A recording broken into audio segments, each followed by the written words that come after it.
Hello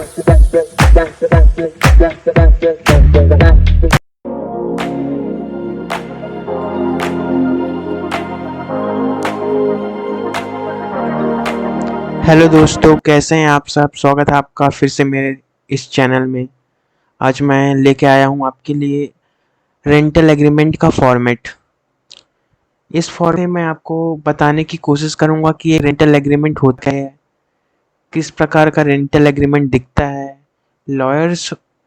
rental agreement को बनाते समय किस किस कंडीशंस को ध्यान में रखते हैं, क्या क्या कंडीशंस रेंटल एग्रीमेंट में होती है। यहाँ पर मैं स्टैम्प पेपर का इमेज ला पाने से असमर्थ रहा हूँ, तो इसलिए दोस्तों मुझे माफ़ करिएगा।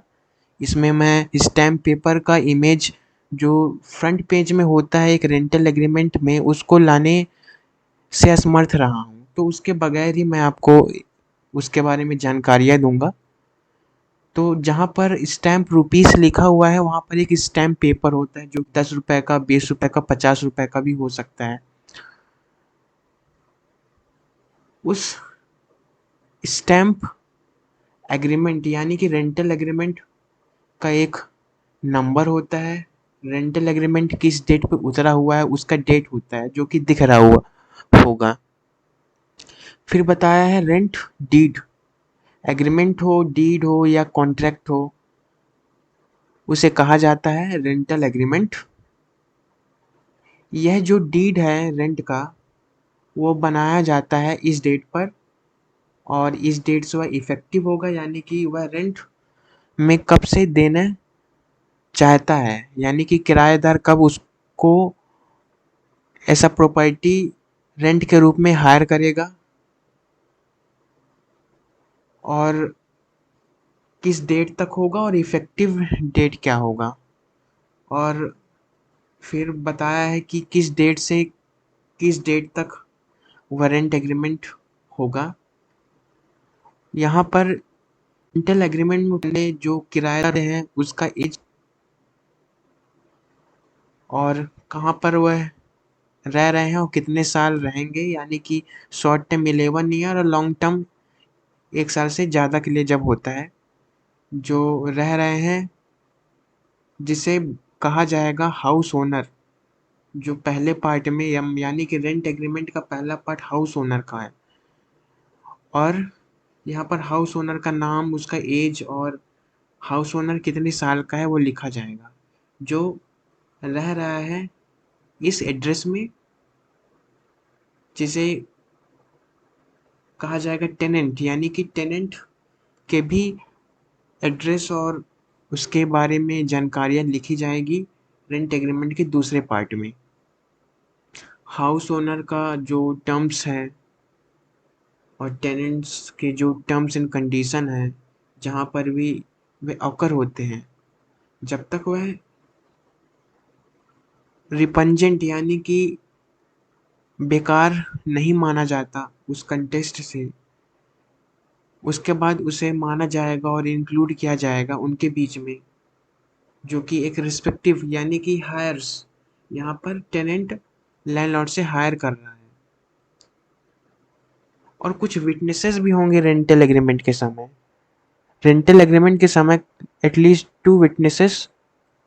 होते हैं।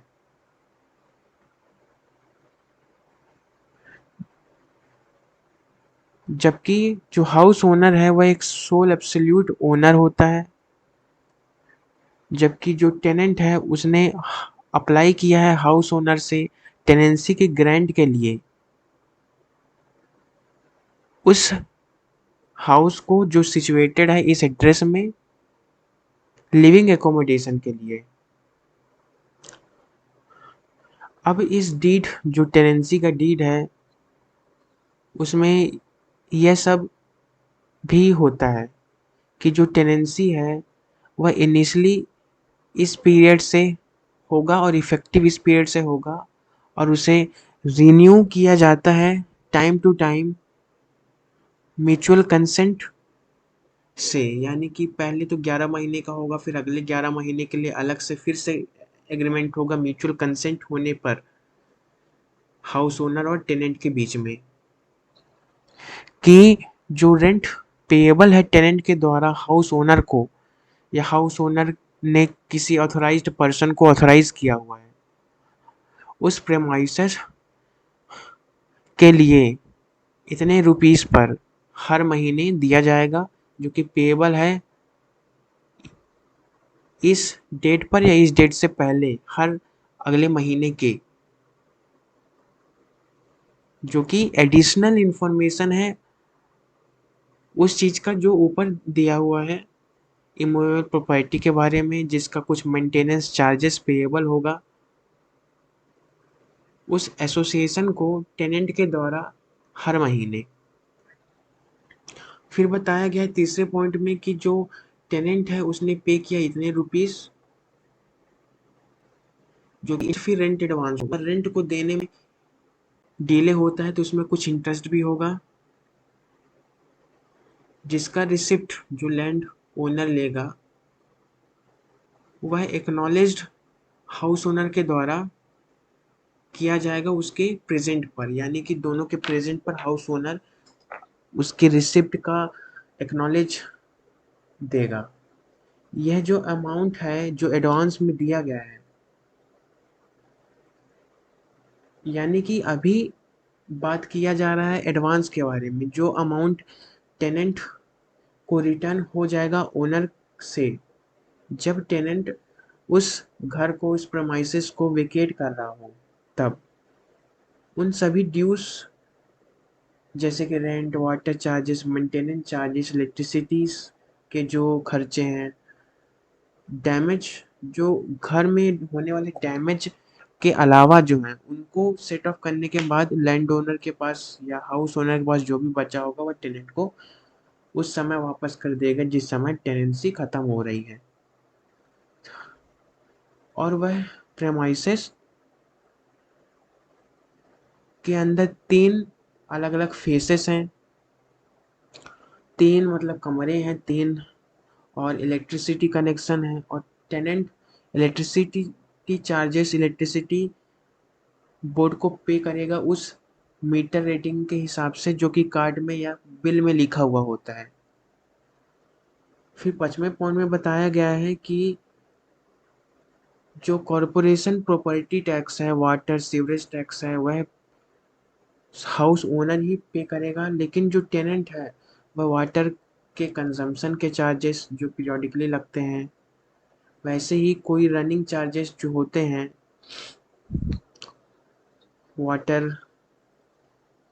के यूसेज और कंजम्पशन पर, वह टेनेंट ही पे करता है।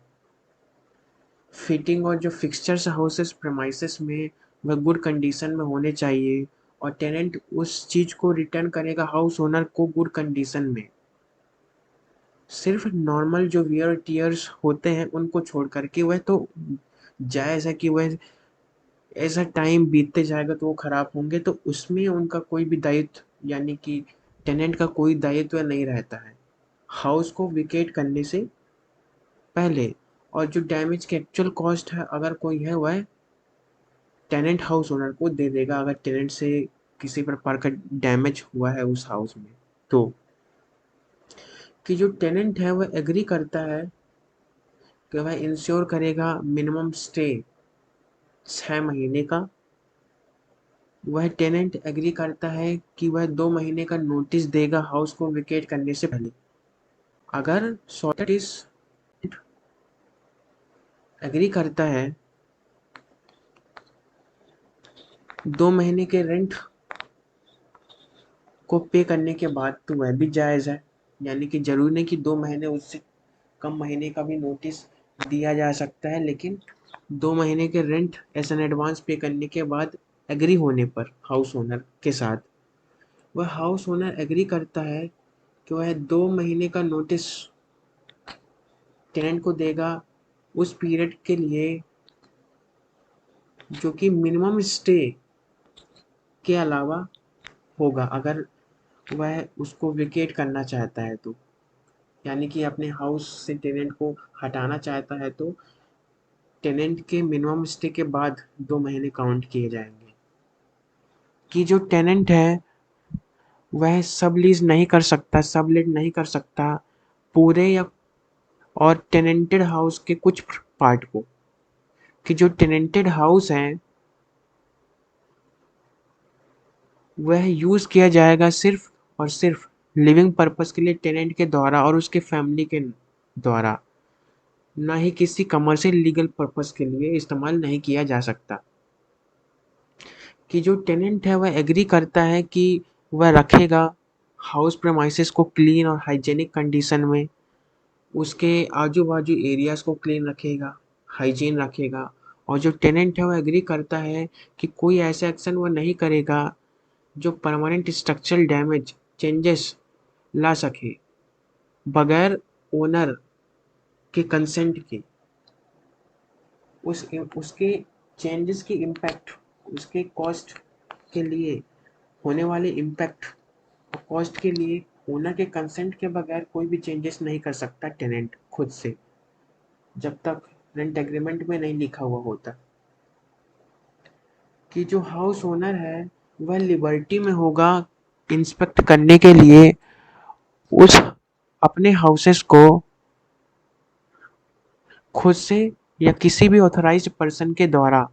जब नेसेसरी होता है कि जो टेनेंट है वह एग्री करता है कि वह नहीं रखेगा कोई भी पेट एनिमल उस हाउसेस में, कि जो टेनेंट है वह एग्री करता है कि वह हैंड ओवर कर देगा मेन डोर कीज। कितने हैं मेन डोर कीज हैं, कितने बेडरूम कीज हैं, कितने ट्यूब लाइट हैं, बल्ब्स एंड फिटिंग्स कितने हैं, इलेक्ट्रिक बिल कार्ड के साथ साथ उस हाउस ओनर को जब वह हाउस को वेकेट कर रहा हो तो। विटनेस के प्रेजेंस पर दोनों पार्टी अपने हाथ से साइन करेंगे उस डे,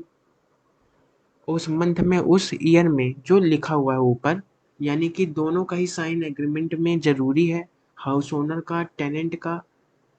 और विटनेस एटलीस्ट 2 विटनेस होने चाहिए, उनका भी सिग्नेचर लगता है।